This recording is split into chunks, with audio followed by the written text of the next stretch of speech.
مصاحبه سیمای آزادی با جان برد، وزیر خارجه پیشین کانادا.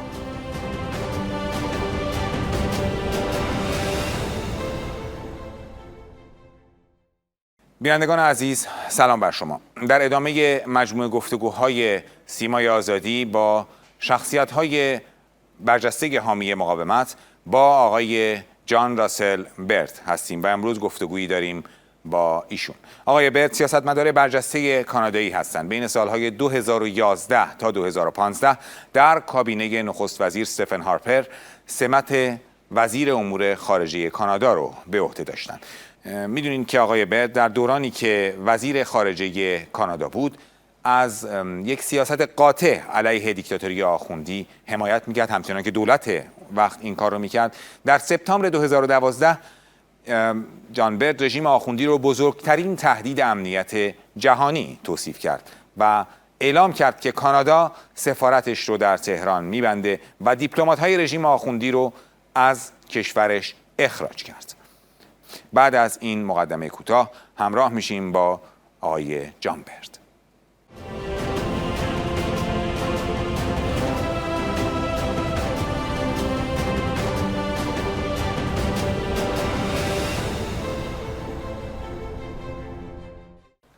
Hello, Mr. جان برد. سلام آقای جان برد. به سیمای آزادی خوش آمدید.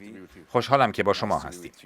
در مقدمه گفتم که شما وزیر خارجه کانادا در زمانی بودید که سفارت آخوندها رو بستید و همه دیپلمات‌هاشون رو در سپتامبر 2020 اخراج کردید. شما این رژیم رو بزرگترین تهدید برای امنیت بین‌المللی توصیف کردید و بسته شدن سفارت کانادا رو در تهران و اخراج تک به تک نفرات رژیم رو از کانادا اعلام کردید. قطعه کوتاهی رو ببینیم که بخشیش از اخبار سیمای آزادی در سپتامبر 2012 هست و بعد من از شما سوال می‌کنم. Every last one of them. Yeah, every last one of them in Canada. We'll have to watch a very short video clip when our channel announced that in September 2012, and then I'll ask you the question. Thank you. بیانیه جان برد وزیر خارجه کانادا. تعلیق روابط دیپلماتیک با رژیم آخوندی، بستن سفارت کانادا در تهران، اخراج تمامی دیپلمات تروریست های رژیم از کانادا. وزیر خارجه کانادا اعلام کرد کانادا رژیم ایران را مهمترین تهدید برای صلح جهانی و امنیت بین المللی می شناسد. Canada's position on this regime is very well known. Canada views the government of Iran as the most significant threat to global peace and security in the world today. The Iranian regime is providing increasing military assistance to the Assad regime. Okay, it was in September 2012. این در سپتامبر 2012 بود. سوالم اینه که چطور شما و دولتتان تصمیم گرفتید این سیاست رو اتخاذ کنید؟ آیا چنین سیاستی رژیم رو جری‌تر نمی‌کنه و باعث نمیشه اعمال خصومت‌آمیز و تروریسمش رو گسترش بده؟ Make it expand its hostile behavior like terrorism and so on. No, having diplomatic relations certainly didn't help them take a different path. It didn't help them. It didn't help them stop the violence, stop their terrorism, stop the repression of the Iranian people within Iran. You know, listen, I became foreign minister in mid-2011, and we spent many months thinking about what we could begin to do to support the Iranian people. And we just felt having the mullah's mouthpiece on Canadian soil wasn't helpful. I was tremendously worried about Canadian diplomats in Iran. Just like the resistance units can't depend on the police and authorities to come and protect them from the government, we didn't feel that we could count on the Iranian government protecting our diplomats under the Geneva Convention and the Vienna Convention. So we were deeply disturbed. We were disturbed by their terrorism in every corner of the world, their terrorism against the Iranian people and the MEK. We were concerned about their nuclear program, and we were concerned especially about the deteriorating human rights situation in every region of Iran, and we felt we had to take not just tough talk, but significant action, and that was really the beginning of a much harder line policy against not Iran, not the Iranian people, but against the mullahs in Tehran. یادتون هست که رژیم به هواپیمای اوکراینی موشک شلیک کرد و بسیاری از هموطنان شما و بسیاری از ایرانیان مقیم کانادا که در اون هواپیما بودند جان باختند. رژیم از همکاری با دولت‌های کانادا و اوکراین سرباز میزنه. به عنوان یک سیاستمدار کانادایی و وزیر پیشین خارجه، به نظر شما سیاست صحیح چی باید باشه؟ As a Canadian politician and former foreign minister, what should be the right policy? This isn't just one Canadian that was killed, like Zara Kazemi. This was some dozens and dozens and dozens of Canadians killed. This was not an accident. This was not a mistake. The regime tried to lie about it. They tried to cover it up.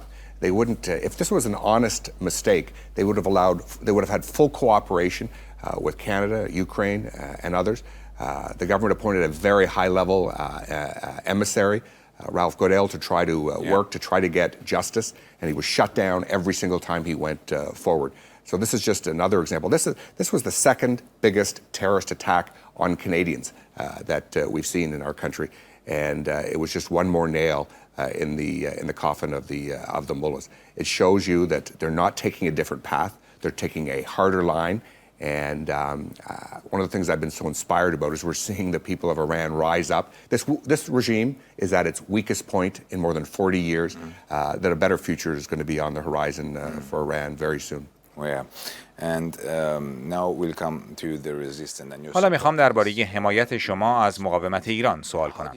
چطور این جنبش رو شناختید و شروع به حمایت از این مقاومت کردید؟ began to support the resistance movement. You see they may not always be on the top of the news in North America, but the video evidence coming out of the resistance units is truly inspiring. People are showing a lot of courage and a lot of bravery to speak out. This is how regimes begin to fall. And the mullahs in Tehran and their spokespeople say to dismiss the MEK, they dismiss the NCRI, they dismiss all the residents of Ashraf 3 and Madame Rejui. But if they're so dismissive of the support that the resistance has, why are they trying to promote a terrorist attack here at Ashraf 3? Why were they trying to do it in 2018 in Paris? They're afraid of the internal struggle of the Iranian people. شما در گردهمایی سال 1397 در پاریس حضور داشتید و میدونید که توطئه‌ای برای بمبگذاری در اون گردهمایی وجود داشت و همگی ما میتونستیم از اهداف بالقوه اون باشیم. علت این اقدامات رژیم چیه و چه کار باید کرد؟ I was there with Madame Rejui, there with dignitaries from around the world, there with Persian communities from around the world, speaking up for freedom and supporting the resistance within Iran. So I felt personally affected by this. It's just another example of a long, long list of the promotion of terrorism and realization of terrorism by the mullahs in Tehran. If they thought that would scare people off or have them back down, they're sadly mistaken. And people should know in Iran that the National Council of Resistance of Iran and the MEK are fighting what happened at that gathering in 2018. They fought in the courts and they won. So they're making great success outside of Iran. And hopefully that'll inspire us to continue to promote accountability. But terrorist threats won't back down. I'm inspired by each and every member of the resistance unit. I'm inspired by their bravery and courage, and that's why I'm committed to doing even more. نظر شما در مورد برنامه‌های این جنبش برای آینده ایران چیست؟ Well, I think if you look at the principal program I see of the NCRI, it's weaponizing the truth. They are effectively leading resistance in every corner of the world and within Iran. They are helping recruit, helping bring in more people. I mean, but we see more and more retirees, teachers, union members, young people joining this struggle. And that's why the cracks on this regime are really beginning to show. They're obviously terrified, not frankly of an outside military strike. They're terrified of a popular uprising among their own citizens, which they frankly should be. In the Canadian Parliament, there is a bill. در پارلمان کانادا لایحه‌ای در گرامیداشت قتل عام 1367 و 30,000 شهید اون تصویب شده که به دنبال فتوای خمینی اعدام شدند. به نظر شما برای اجرای عدالت در مورد اون قتل عام چه کار باید کرد؟